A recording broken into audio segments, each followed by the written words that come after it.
How the elephant was put into the picture. Dayananda Pathak.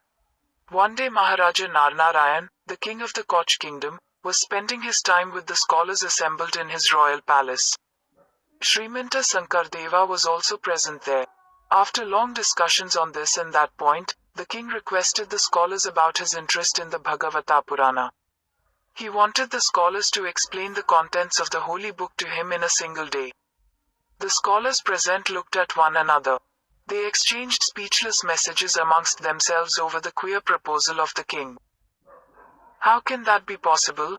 The scholars vented their surprise to the king. Your Majesty, we do not know what you really mean. How can one narrate the Bhagavata Purana within a day? It is a great book. For that we require many days, many nights. You were telling us to put an elephant onto a small pitcher. Some of the scholars said. But the king appeared to be unmoved. He was silent and keenly observant. After a while he said, "Then will anybody be able to put the elephant into the small pitcher?" "Amongst you, Your Majesty, who can put the elephant into the pitcher?" said one of the pundits.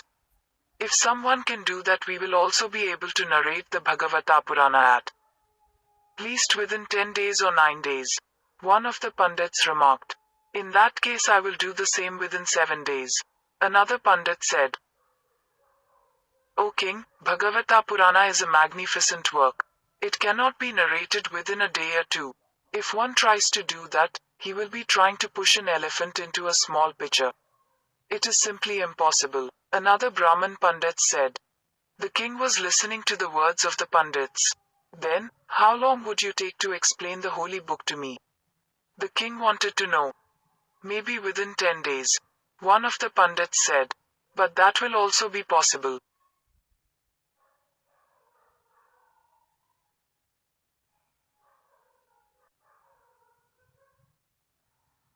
Only after great labor." Hushed silence prevailed across the place. The king became silent too. He looked askance towards Srimanta Sankardeva, who was listening to what transpired. The king finally asked Sankardeva, "Would be able to do the work within a day? Would you be able to put the elephant within a small pitcher?" Sankardeva thoughtfully said, "O king, it is indeed difficult, but not impossible. By the grace of Lord Krishna, the elephant can also be put into a small pitcher." Everyone, including the king, fixed their eyes on Sankardeva. A hurricane of amazement swept the assemblage, and everyone felt a violent jerk from within. He must be a fool. Or he is going to befool the king. The pundits whispered amongst themselves. Sankardeva stood up and wanted to leave the palace, saying, "Your Majesty, time is running out. Let me leave for the day." Sankardeva left the palace and moved to his resting place. The pundits started looking at each other with joking laughter.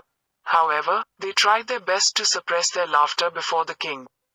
Some of them remarked, "Let us enjoy the fun of putting the elephant into the tiny pitcher. One fool is asking for it, the other fool is fooling the other fool.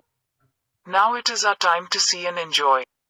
One of the pundits said, "O king, if Sankara can push the elephant into the tiny pitcher, we too will not lag behind. However, let us wait and see." "Oh yes, you can have enough opportunity to see what takes place." The king made a curt remark. Meanwhile, Sankardeva, immediately coming back home, sat in a trance, and started working for the work with his heart and soul fully fixed onto Lord Krishna. From within his mind and soul he got the design of his work of compressing the Bhagavata Purana into a tiny version, hideable within his palm. For the composition of the work he remained awake throughout the night, and by the turn of the dawn he completed the work, and heaved a sigh of relief, as if he had won a battle royal. The night passed off keeping his eyes wide open.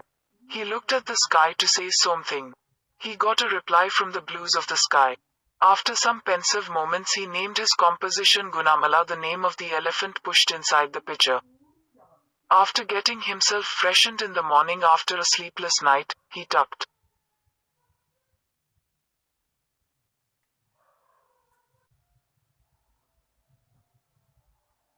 his composition within a tiny earthen pitcher, and drew a figure of an elephant over the same. He then left for his prayer, and got himself lost therein. He established a silent communion with the Lord, an experience that was simply inexplicable.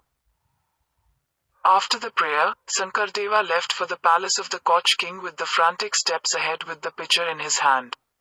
Having reached the palace, he placed the pitcher before the king, who was sitting high on his throne. The royal palace plunged into thick silence. Astonishment writ large in everyone's face. The assembled pundits were eager to have a look on the pitcher. They were restless to see the elephant impounded within the tiny pot. The king was also no less astonished. Like the other pundits, his eyes were also glued to the pitcher. Your Majesty, the pitcher contains the elephant, Sankardeva said with a meek voice. Everyone was eager to see how an elephant could be put into the tiny pitcher. The king opened the pitcher and found the book titled Gunamala, the compressed version of the Bhagavata Purana. The king's astonishment knew no bounds. He fondly kissed the composition, and placed the same on a platter with devotion in his heart.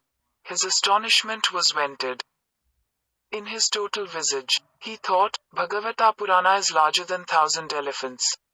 Only a saint can work out the miracle. His happiness knew no bounds. The amazement of the pundits turned into dead silence. They became voiceless with their heads tilting to the ground. They realized their foolishness.